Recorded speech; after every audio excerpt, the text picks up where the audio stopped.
Hey everyone, it's Jessica, owner and dyer of Jada Woo Designs, here with episode 4 of Secret Confessions of an Indie Dyer. So, 2 confessions for you this week. 1, guys, I am on the struggle bus with getting the content for these completed, edited, and uploaded every Wednesday. However, I have a plan for that. So starting 2023, I have mapped out my weekly content. I have some tools and resources that I'm going to utilize to help make it a little bit more interactive, a little bit more engaging, and I'm also going to recruit some help with the editing piece. That's not really my niche, so I'm going to give that to someone else as soon as I have the opportunity so that I can deliver a higher quality content to everyone. In the meanwhile, thank you so much for your patience with me as I get Secret Confessions of an Indie Dyer up and running. So, secret confession number 2.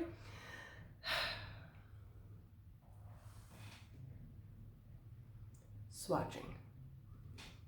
I don't like it. Okay, now that I've said that out loud, let's really take a moment and talk about swatches. So I don't swatch all the time. Why? Because I'm an impatient maker and I want to get started and have progress right away. Now, if I am knitting a test knit, I always swatch. I want to make sure that I can give proper feedback. I want to make sure that I have the right gauge. I want to make sure that I'm producing the results that the pattern designer is really trying to get input on. If I'm knitting a garment for someone else, I always swatch. And if I am not sure if I have enough yarn for a project, I am swatching because that game of yarn chicken is not for me. I like to be confident that I have enough yarn and I'm not wondering at the end or hoping that it's going to work out. But let's talk about some of the other great reasons to swatch.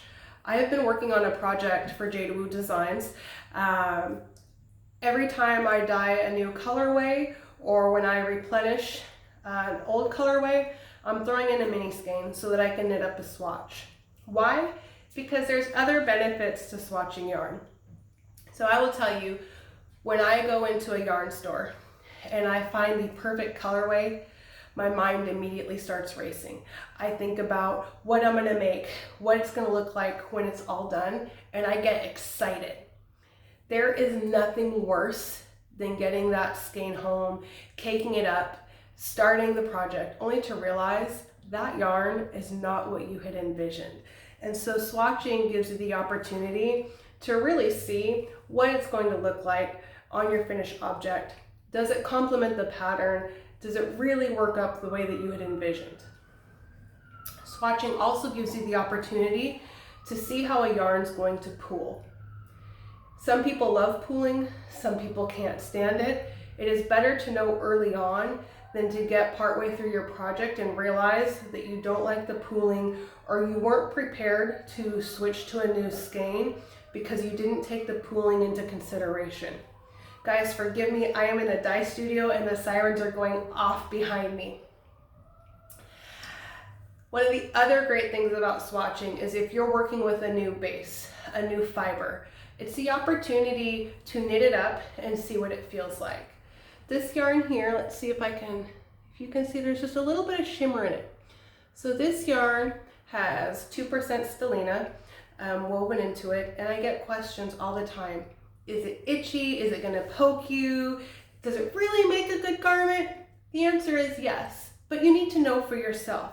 So if you swatch it up, it's an opportunity to feel it, really know what that fiber feels like against your skin, and ensure that you're going to be happy with your finished project. One of the other reasons that swatching is great is it's an opportunity to test drape.